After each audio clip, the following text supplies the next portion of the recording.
topic is functions of price mechanism. In the market, there's always going to be a reason we want to buy, and there's going to always be a reason we want to sell. So what brings both buyers and sellers together is the price. So I'm going to be able to buy as a consumer because the price is right for me. You're going to be able to sell as a producer because the price is right for you. So there's satisfaction in both ends. So this satisfaction comes with equilibrium. So every now and then in the market system, prices has to be at equilibrium. So both producers and consumers, they will always want to find a way not to reach disequilibrium.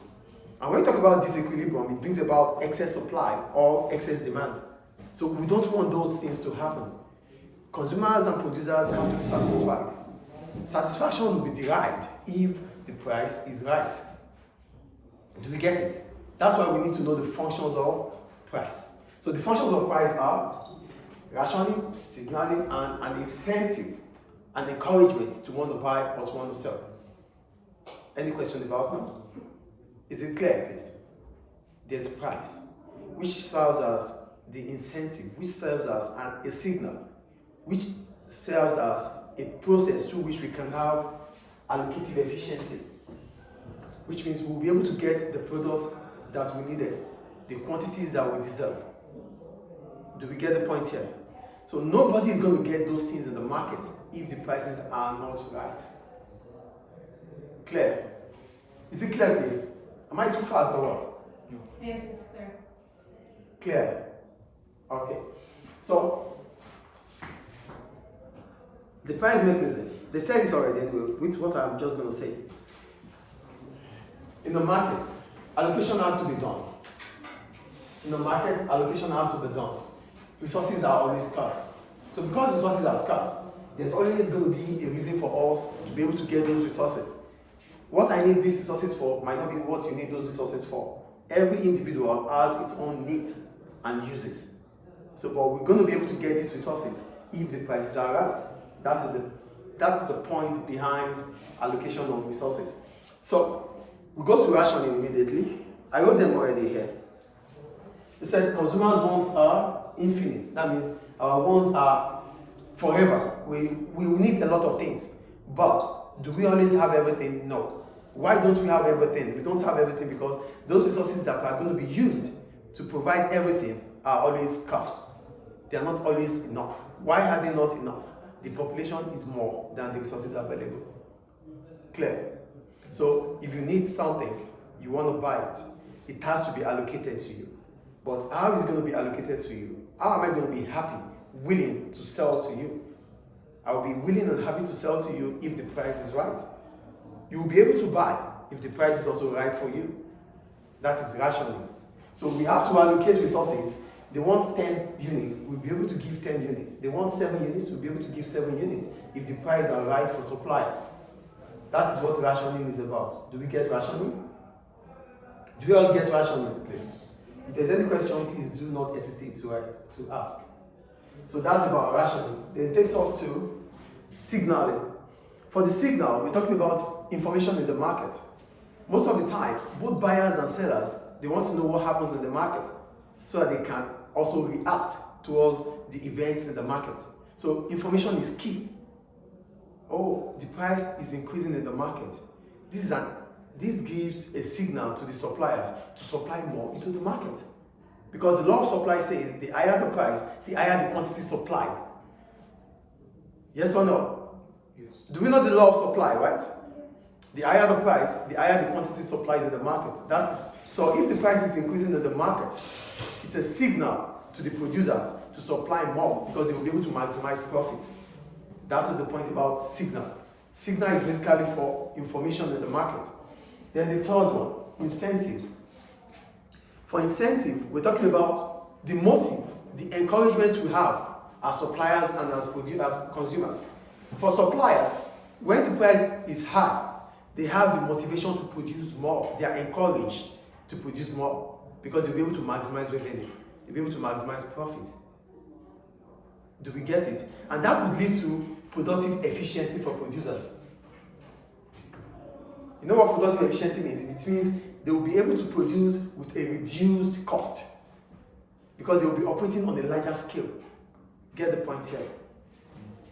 For rationing, we want to allocate resources, giving 10 units to 10 users. That is rationing. Signaling, we are able to gather information from the market on what prices are presently. So this gives us the reason to buy or the reason to sell. For incentive, it's an encouragement based on what the price is in the market. If the price is increasing in the market, suppliers have the reason to supply more. If the price is reducing in the market, consumers have reasons to buy more. That is what incentive is about. Do we get it? But for incentive, on the aspect of producers, it brings about productive efficiency. What is productive efficiency? Productive efficiency means, just sit down please. Productive efficiency means you are able to produce goods and services at a reduced cost. Do we get it? Do you understand what productive efficiency means here? It means you are able to produce goods and services at a reduced cost. Productive efficiency. Allocative efficiency, it means we are able to supply consumers what they really needed. That is allocative efficiency. We put into consideration the welfare of consumers. Do you get the difference between productive efficiency and allocative efficiency? Clear, right? So that's about what price does. This is the function of price. So this takes us to the graph here. They make an example. Okay. Yeah, let's look at the signal here, the rationing and signaling function. Here they said, a fall in supply leads to higher equilibrium prices. A fall in supply will lead to higher equilibrium prices. What does that imply?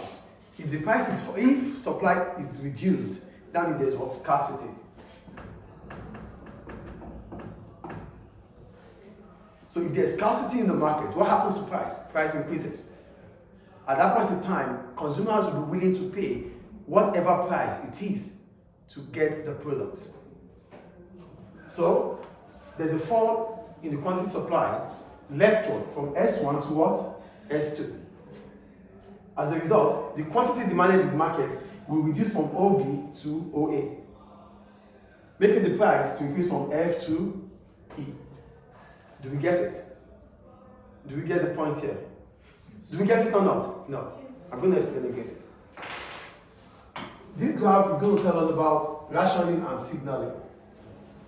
Rationing here, there's less supply in the market. That means suppliers or producers are not selling more in the market. So the supply curve has shifted leftward from S1 to S2.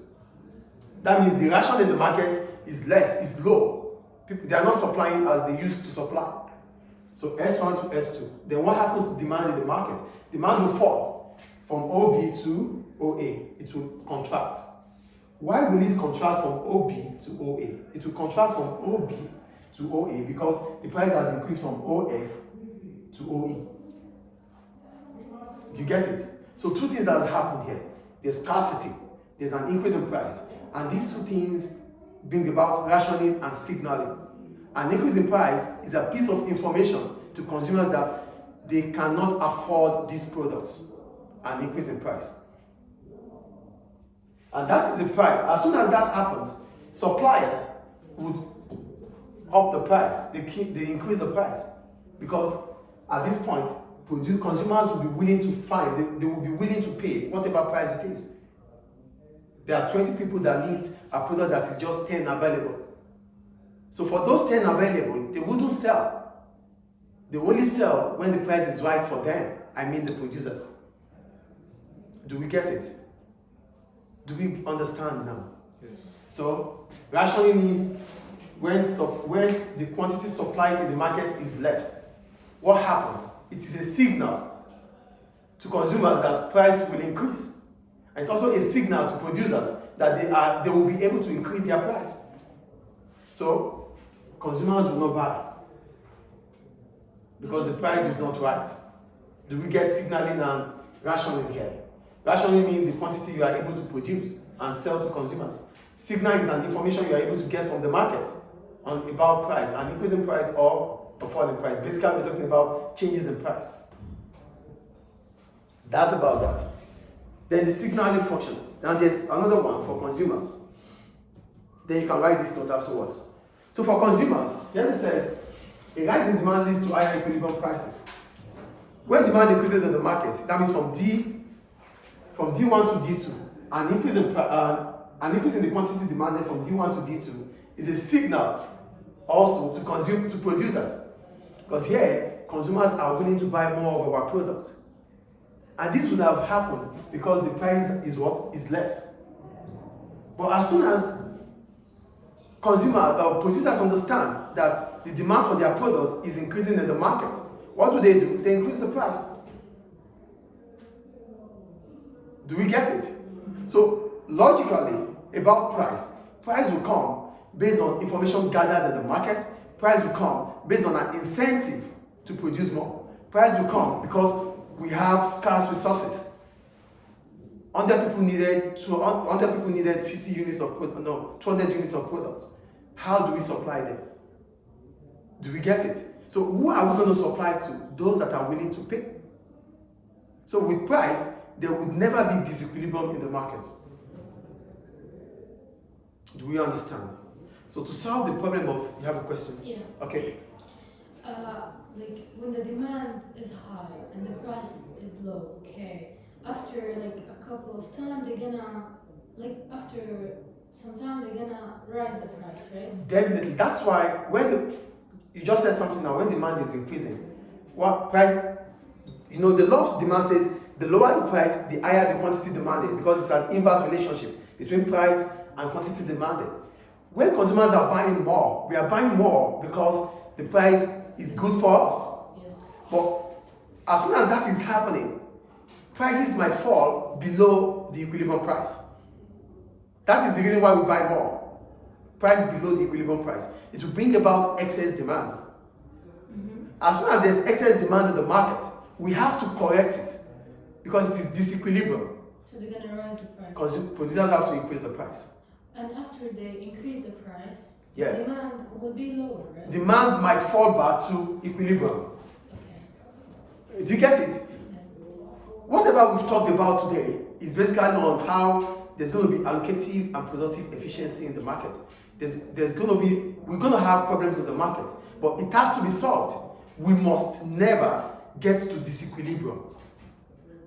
Disequilibrium comes as a result of excess demand or excess supply. So we don't want those two things to happen. For it not to occur, we need to always fix the price right. Is it